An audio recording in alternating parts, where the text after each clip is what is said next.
The way that Plo Koon found Ahsoka as a child was a lot more terrifying than you may think. Ahsoka Tano was born on the planet Chile, and she was discovered as Force sensitive very early in her childhood. In Tales of the Jedi, we saw her tame the Raksha beast, and her family quickly learned that she had special abilities. Now many would think from here on out she would just go right into the Jedi Order, but that wasn't the case, and it was a lot more terrifying than you think. Let's get right into it.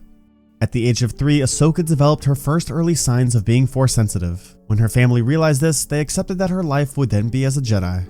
Shortly after these events, a mysterious figure one day arrived to Ahsoka's homeworld. This figure was a Jedi named Latrans. Latrans had all the qualities of a Jedi: a kind smile, a flowing robe, and a friendly face. Latrans then told the rest of the villagers that Ahsoka would be brought back to Coruscant to start her training. This made the villagers extremely happy and proud of Ahsoka. Ahsoka and Latrans would then begin to set off when all of a sudden, everything changed. Ahsoka began to feel a tremor in the Force, and that Latrans was in fact not a Jedi, but an imposter. Latrans was actually a bounty hunter that was a Sigerian species. For those that don't know, the Sigerians built their own empire by capturing and selling slaves until the late years of the Clone Wars. This would mean that Ahsoka would not be brought as a Jedi to Coruscant, but instead, a slave. The people in the village originally thought it was a great thing that Ahsoka was a Jedi, because it meant the town could end up becoming well known and famous for having a Jedi come from there. Little did they know though, it would end up being dangerous, because in this case, Latrans intercepted the original message. And not only that, but the town has never seen a Jedi, so they wouldn't be able to tell them apart. As soon as Ahsoka realized this, she quickly fled and ran away from the slaver to try and find help. Little did she know, she would be in luck. Plo Koon had finally arrived. He finally received the original transmission the town sent and began to look for Ahsoka.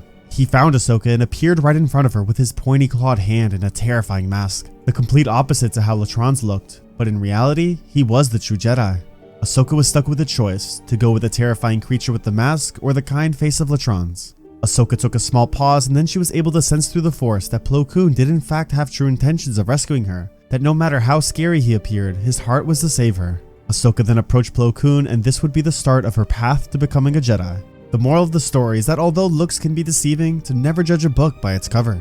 Personally, I really enjoyed this story, and I think it's really cool to learn about the actual events that happened right after what we last saw in Tales of the Jedi.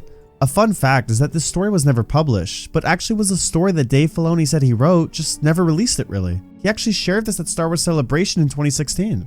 I hope one day they can bring this story into animation, because personally I feel like it's something a lot of fans would appreciate. I also think it's crazy to think about that if it weren't for Plo Koon, Ahsoka would have become a slave and we would have never seen this character. But anyways, what did you think about the story? Let me know in the comments below. Thanks for watching, and may the Force be with you always.